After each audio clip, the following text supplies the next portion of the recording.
네, 오늘 제 발표 주제는 곡과 마곡의 전쟁, 아프가니스탄에 관련해서 연관 지어서 설명드리도록 하겠습니다. 먼저 에스겔서 38장 14절부터 16절 말씀 읽고 시작하도록 하겠습니다. PPT에 나와 있으니까 함께 봉독하시겠습니다. 자, 인자야 너는 또 예언하여 고객에게 이르기를 주 여호와께서 이같이 말씀하시기를 내 백성 이스라엘이 평안히 거주하는 날에 내가 어찌 그것을 알지 못하겠느냐. 내가 내 고국 땅 북쪽 끝에서 많은 백성 곧 다 말을 탄 큰 무리와 능한 군대와 함께 오되 잠시만요. 구름이 땅을 덮음같이 내 백성 이스라엘을 치러 오리라. 보가 끝날에 내가 너를 이끌어다가 내 땅을 치게 하리니 이는 내가 너로 말미암아 이방 사람의 눈앞에서 내 거룩함을 나타내어 그들이 다 나를 알게 하려 함이라. 잠시 기도드리시겠습니다. 하나님 아버지 주님 감사합니다. 하나님 아버지 주님 오늘 발표 주제가 다소 무겁고 또 어려울 수 있습니다. 주님 제 입을 통해서 주님의 뜻을 잘 전달할 수 있게 도와주시옵시고 제가 잘 쉽게 전달할 수 있게 주님께서 인도하여 주시옵소서. 하나님 아버지 주님 곡과 마곡의 전쟁이 아버지 다가오고 있습니다. 아버지 주님 마지막 때가 다가오고 있습니다. 아버지 주님 우리가 이러한 징조에 집중할 필요는 없겠지만 아버지 주님 이러한 징조를 믿는 사람들을 위해서 아버지 주님께서 다 알려주셨으니 우리가 더욱더 마지막 때를 잘 준비할 수 있는 그런 청년부가 될 수 있게 도와주시옵소서. 아버지 그리고 이 자리에 나오지 못한 김주형 형제님과 이혜영 자매님 아버지 주님 기도원에서 이 목사님과 함께 이정희 목사님과 함께 중고등부와 귀한 시간을 갖고 돌아오고 있습니다. 주님께서 그 팬들과 바퀴를 지켜주시옵시고 무사히 성전에 도착할 수 있게 주님께서 인도하여 주시옵소서. 감사하신 예수님의 이름으로 기도드립니다. 네, 오늘 발표 주제가 곡과 마곡의 전쟁인데 이 곡과 마곡의 전쟁에 대해서 모르시는 분들이 있을 것 같아요. 그래서 이 곡과 마곡의 전쟁에 대해서 간략하게 설명하고 그 발표를 시작하도록 하겠습니다. 이 곡과 마곡의 전쟁이 뭐냐면 이 마곡 지역의 왕이 곡이에요, 이름이. 그러니까 곡이랑 마곡이랑 싸우는 게 아니라 마곡의 왕인 곡이 그 이스라엘과 싸우는 내용이 곡과 마곡의 전쟁입니다. 그래서 마곡 지역은 어디냐? 당연히 이스라엘이랑 싸우려면 가까이 붙어 있겠죠. 아랍 국가들을 뜻합니다. 네, 그러면은 당연히 이스라엘과 아랍 국가들이 싸운다고 하면 이스라엘 상태를 알아야겠죠. 현재 이스라엘 상태를. 현재 이스라엘 상태는 아브라함 협정이라는 걸 지금 맺고 있는데 이걸 제 발표를 기존에 들었던 분들은 아시겠지만 모르시는 분들이 있기 때문에 한 번 더 설명하자면 그 아랍 국가들이 연맹을 맺어가지고 이스라엘이랑 삼불 정책을 펼쳐요. 삼불 정책이란 세 가지를 하지 않겠다. 세 가지를 하지 않겠다인데 어떤 걸 하지 않냐면 먼저 평화, 그리고 우리는 이스라엘을 인정하지 않겠다. 우리는 이스라엘과 협상하지 않겠다. 이 세 가지의 금지하는 정책을 펼칩니다. 아랍 연맹이. 아랍 연맹이라고 하면 아랍 모든 국가들을 뜻하겠죠. 근데 지금 상태를 보면 아브라함 협정이라고 해서 왜 아브라함 협정이냐? 이스라엘 계속 올라가다 보면은 아브라함이 어떻게 보면 조상이죠. 그리고 그 조상 밑에 이삭과 이스마엘이 있어요. 근데 그 이삭의 후손이 이스라엘이고 이스마엘의 후손이 아랍 국가입니다. 그래서 아랍 국가와 이스라엘이 협정을 맺었다 해서 아브라함 협정인데 이 아브라함 협정을 총 4나라가 맺게 됩니다. 자, 이집트, 요르단, 아랍에미리트, 수단. 근데 여기 지금 삼불 정책을 의하면 이제 평화협정을 맺으면 안 되죠. 안 되는데 맺게 돼요. 그리고 맨 마지막에 수단에 제가 빨간 표시를 쳐놓았는데 왜 빨간 표시를 쳐놓았냐? 이 아랍 연맹이 삼불 정책을 합의한 곳이 이 수단입니다. 수단. 그러니까 수단에서 지금 이스라엘이랑 협정을 맺는다는 거는 수단에서 이스라엘이랑 협정을 맺는다는 거는 사실상 그 삼불 정책의 무효화를 뜻합니다. 자, 그럼 이스라엘은 지금 되게 평화로운 상태예요. 맨날 이렇게 위협을 받다가 언제 막 이렇게 주변 국가들한테 침범받을지 모르고 으르렁거리고 이러고 있다가 되게 평화로운 상태인데 그러면은 마곡이라고 할 수 있는 아랍의 상태는 어떨까요? 이거는 이제 이분이 트럼프 대통령, 미국 대통령이고 이분이 베냐민 네타냐후라고 이스라엘 총리, 또 이분이 바레인 총리, 이분이 아랍에미리트 총리입니다. 이렇게 모여서 평화협정을 맺은 상태를 보여주고 있습니다. 그럼 아랍 국가 정세는 지난 2011년도로 좀 돌아가 볼 필요성이 있어요. 2011년도에 여러분도 아시다시피 시리아 난민을 받아들이냐 마냐 이런 얘기가 좀 많이 오고 갔잖아요. 그죠? 그 시리아 내전 상태를 좀 알아야 되는데 이 시리아 내전이 왜 일어났냐? 어떤 학생이 일단 시리아 정부가 되게 부패를 했어요. 부패하고 타락을 하니까 어떤 학생이 벽에다가 아 너희는 그 지금 우리로 따지면 약간 문재인 좀 뭐 개 뭐 이렇게 적어 놓은 거예요. 그러니까 이제 정부군이 그 학생을 데려다가 고문을 하니까 시위대가 발발하고 반군이 형성되고 서로 싸우게 돼서 7년 동안 시리아 내전이 일어나게 됩니다. 처음에는 이 반군을 지원한 데가 어디냐면 미군이에요, 미국. 미국에서 이제 지원을 하다가 미국이랑 좀 사이가 안 좋은 나라, 미국에 좀 열등감을 갖고 있는 나라가 어디죠? 중국도 있고 또 어디 하나 더 네, 그렇죠. 러시아가 있는데 이 러시아에서 정부군을 지원하게 됩니다. 정부군을 지원하게 돼서 여기 보시면 정부군이 거의 먹고 또 반군이 이 정도, 또 민병대, 뭐 IS 테러 집단이 한 요 정도 이렇게 먹고 있죠. 그래서 이렇게 됨으로써 시리아 내전에 터키, 이란까지 끼어들게 되면서 네 나라가 서로 각축전을 벌이게 됩니다. 근데 여기서 미군이 빠지고 세 나라가 뭐 이렇게 좀 테러 사진들, 내전 사진들, 그리고 이 결과가 이제 이 100만 명의 난민이 유럽으로 뿔뿔이 흩어지면서 유럽을 이슬람화 시켰죠. 시리아도 이슬람 국가니까. 그래서 결국에는 이렇게 러시아, 터키, 이란이 서로 사이가 친해지게 됩니다. 처음부터 친해졌냐? 그런 건 아니에요. 여기 보시면 왼쪽 사진을 보시면 터키, 시리아 국경서 러시아 전투기 격추, 영공 침범. 사이가 되게 안 좋았어요. 러시아 전투기를 터키가 쏴가지고 무너뜨리고, 그리고 러시아가 터키 상대로 백린탄을 쐈다고 하는 게 있거든요. 백린탄이 뭐냐면 한번 맞으면 계속 불탈 때까지, 다 불탈 때까지 하는 그 핵 다음으로 위험한 무기인데 그 무기를 쐈다는 정보가 있습니다. 근데 지금 어때요? 러시아 곧 터키와 S-400 방공 미사일 추가 공급 계약. 자기랑 적대적인 국가에 이런 군사 무기를 내어주진 않겠죠. 지금 사이가 되게 좋고, 이렇게 러시아 대통령 푸틴이랑 터키 대통령이 손을 잡고 있는 사진. 시리아 내전을 통해서 이 세 나라가 연합을 맺는 사진. 최근 동향은 터키, 이란, 중국, 러시아가 되게 친하게 지내고 있습니다. 러시아는 이란의 핵을 만들어라. 우린 너희 핵 만드는 거 찬성한다 하고 있고, 터키는 이란과 우리 미국 달러 없이 서로 직접적으로 통화 교류하자 이러고 있고, 중국이랑 터키도 그러고 있고, 중국은 이란에게 너희 원유 우리가 많이 살게 이러고 있습니다. 그러니까 이 네 나라가 되게 사이좋게 지내고 있어요.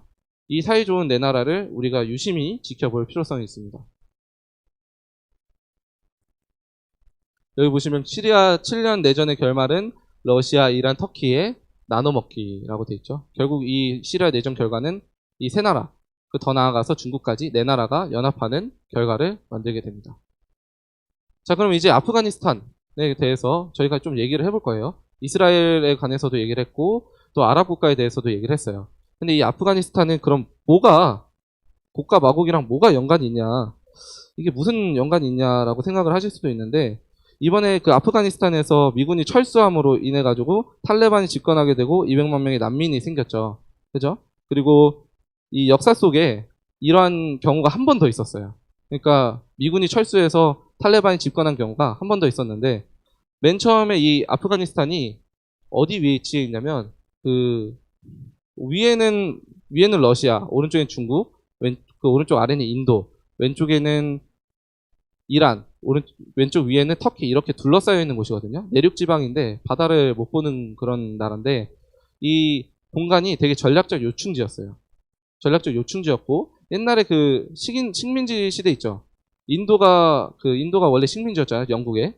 그리고 러시아 위에 카자흐스탄, 타키스탄, 이런 탄탄탄 이 나라들이 다 소비에트 연방이었고, 소련이었고, 이 소련과 영국이 서로 싸우려고 이 카자흐스탄을 먹으려고 했었습니다. 그러니까 되게 전략적 요충지예요, 이 공간 자체가.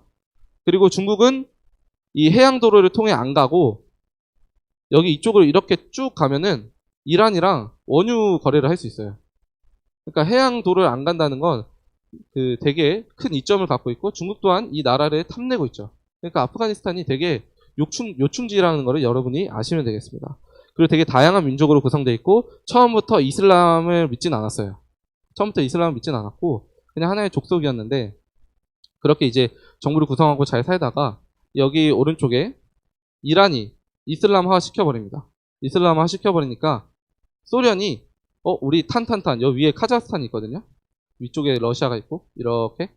그럼 이제 이 나라가 이쪽을 다 이슬람화 시켜서 우리 소련을 붕괴시키겠다. 왜냐면 그때 당시 이슬람은 군주 정치였고 소련은 공산주의였습니다. 그러니까 여기도 이제 군주 정치로 변한 거예요. 왕을 세우겠다는 거예요. 그러니까 이 공산주의였던 소련이 여기 왕을 세워버리면 탄탄탄 다 나라가 변하겠구나. 그래서 소련이 침략을 하게 됩니다. 아프가니스탄에. 여기에 침략을 하게 되고 아프가니스탄을 공산주의 나라로 만들어버려요. 이때 당시에는 여기 그 국민들이 미니스커트도 입고 다녔다고 해요. 그 서구화가 많이 진행이 돼서. 근데 이제 고르바초프라고 그 사람이 정권 돌입하면서 소련이 붕괴됩니다. 소련이 붕괴되면 이 나라에 있는 소련군이 어떻게 될까요? 다 철수하게 되죠. 다 철수하게 되면 지금과 마찬가지로 미군이 철수했던 것처럼 그 자리를 누가 먹냐?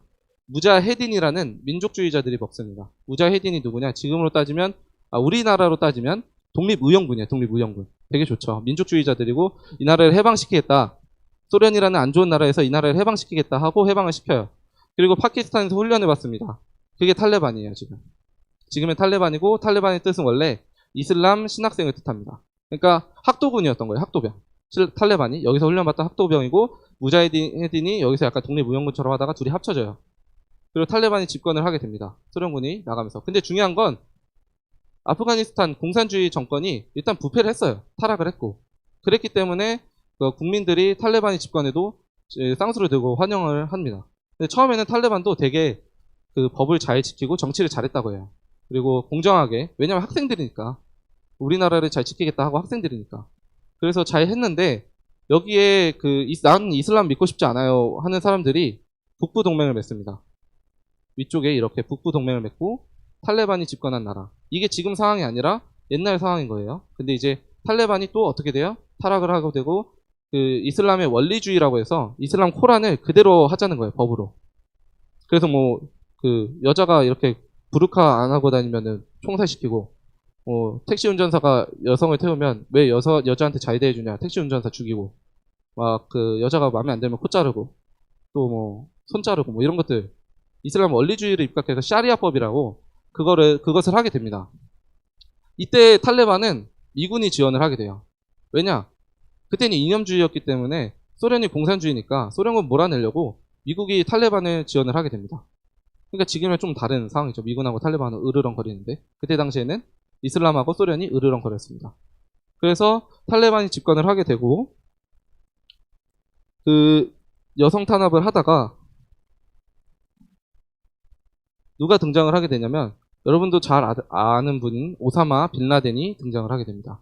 이 사람이 누군지 알죠? 그 희대의 뭐 테러리스트 뭐 이렇게 하지만 결국에는 우리가 일루미나티나 프리메이슨을 통해서 배웠던 것처럼 그냥 미국이 쓰는 허위 인물로 저희는 생각을 하지만 이때 당시에는 빌라덴이 등장해서 반미주의를 펼칩니다.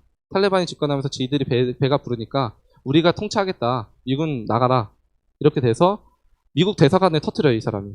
뭐가 진실인지는 다 알 수는 없겠지만 그냥 역사적인 사실 바탕으로 보면 이 사람이 대사관을 터뜨리고 미군이 골치가 아파옵니다. 왜냐하면 아프가니스탄 전략적 요충지에다가 우리가 다 해놨는데 얘네가 반미주의하고 우리 떠나보내려 하네?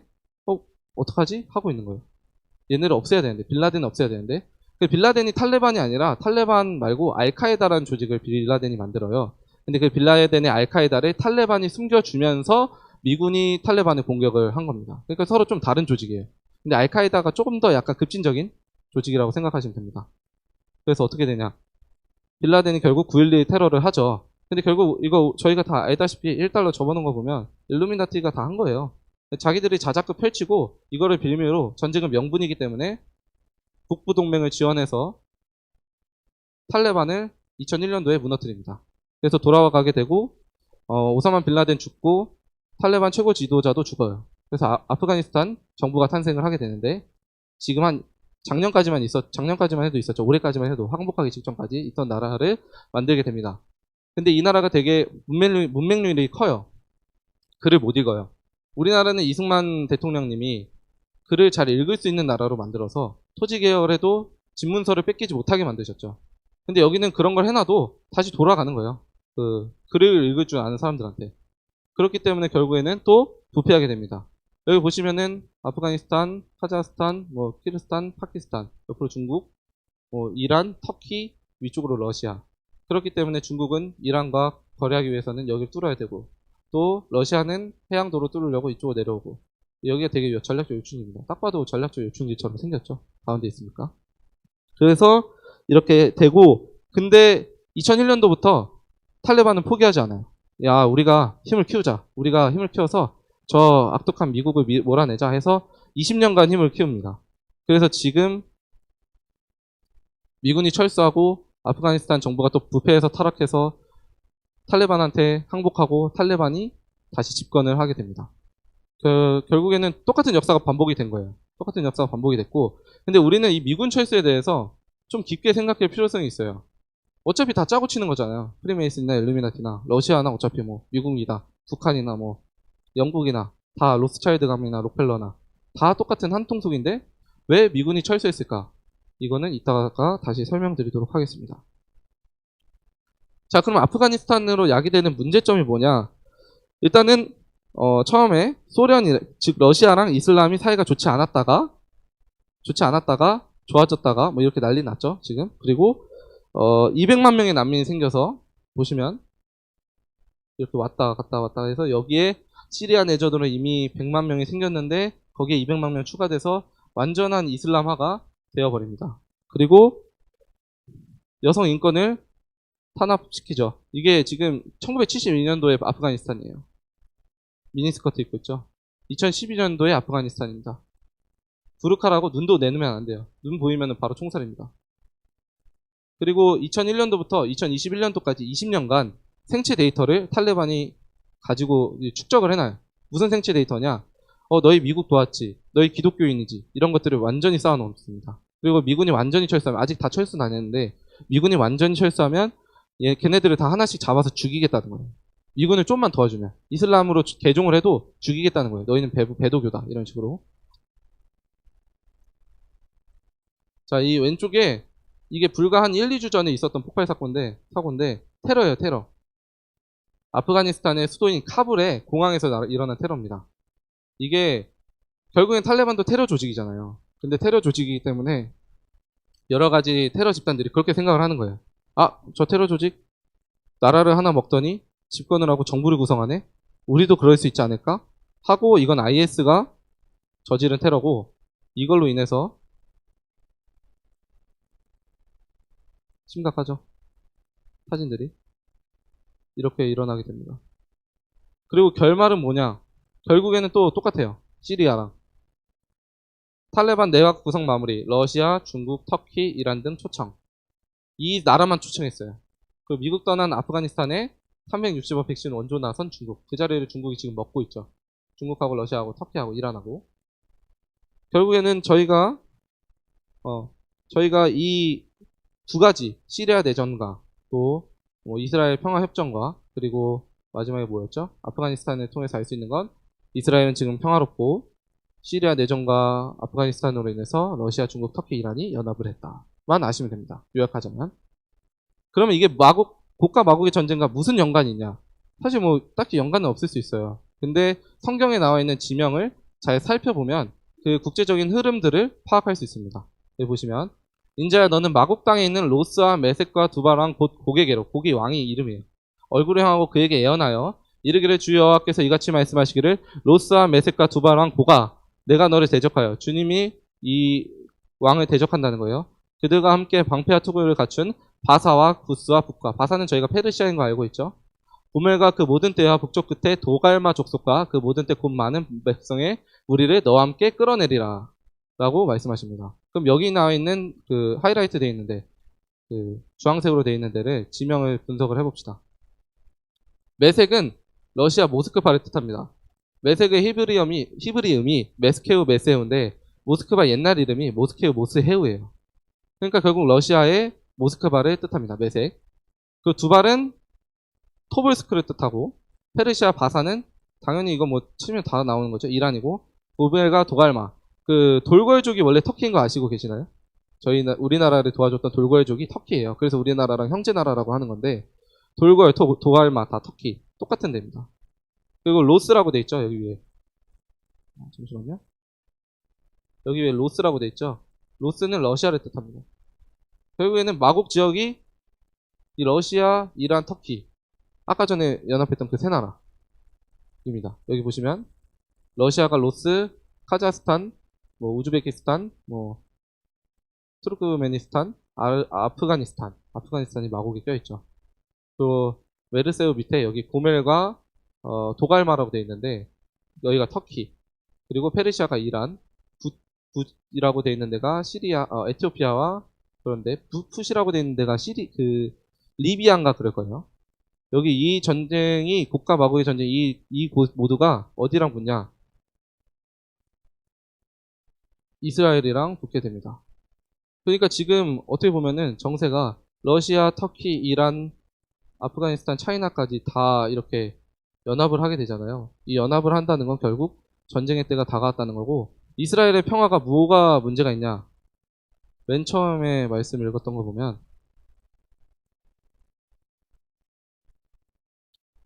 인자야 또 예언하여 고객에게 이르기를 주 여호와께서 이같이 말씀하시기를 내 백성 이스라엘이 평안히 거주하는 날에, 그러니까 평화로울 때 일어난다는 거예요.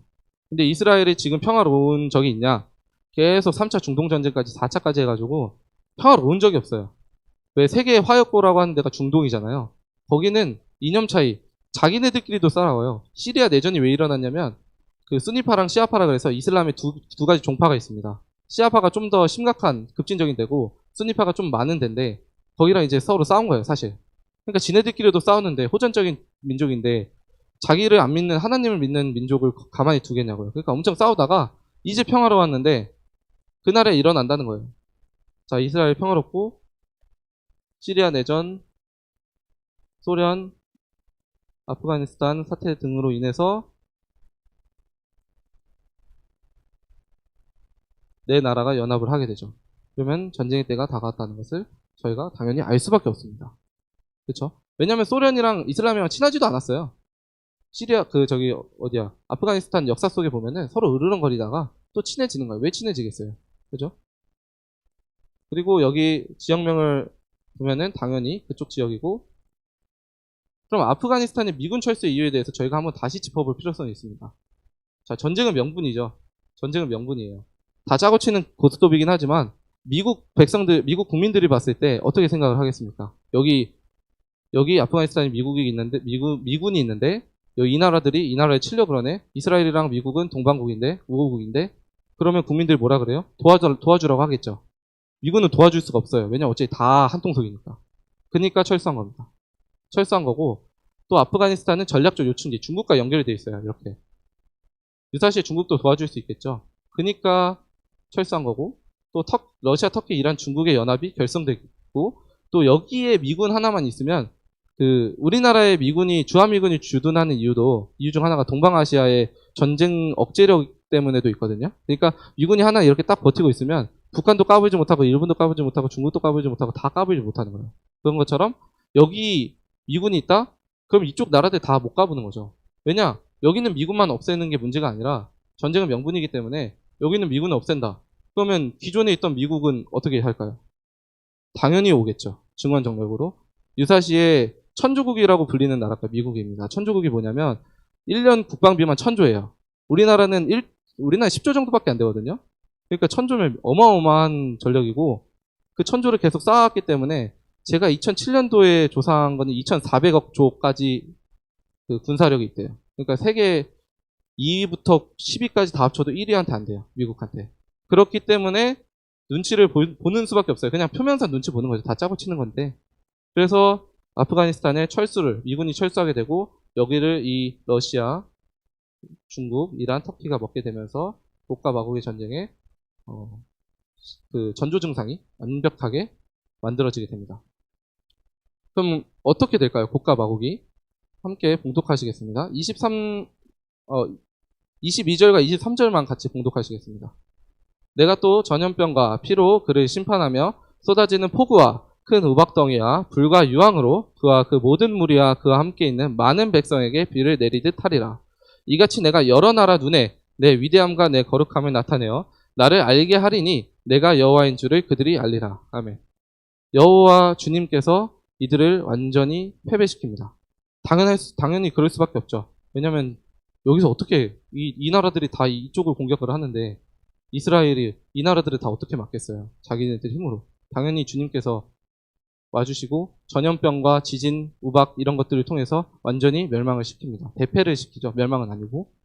그럼 이 곡가마곡의 전쟁이 우리가 왜 알아야 되냐 이렇게 생각할 수도 있잖아요. 그냥 저기 서쪽에서 이스라엘 쪽에서 그냥 일어나는 전쟁 아니냐, 우리랑 상관이 뭐가 있냐 이렇게 물어보면 사실 저도 할 말이 없어요. 그래서 제가 이걸 조사를 하면서 과연 이게 뭐가 연관이 있을까에 대해서 조사를 했는데 좀 소름이 돋는 건 이 곡가마곡의 전쟁의 결과가 어떻게 될까요?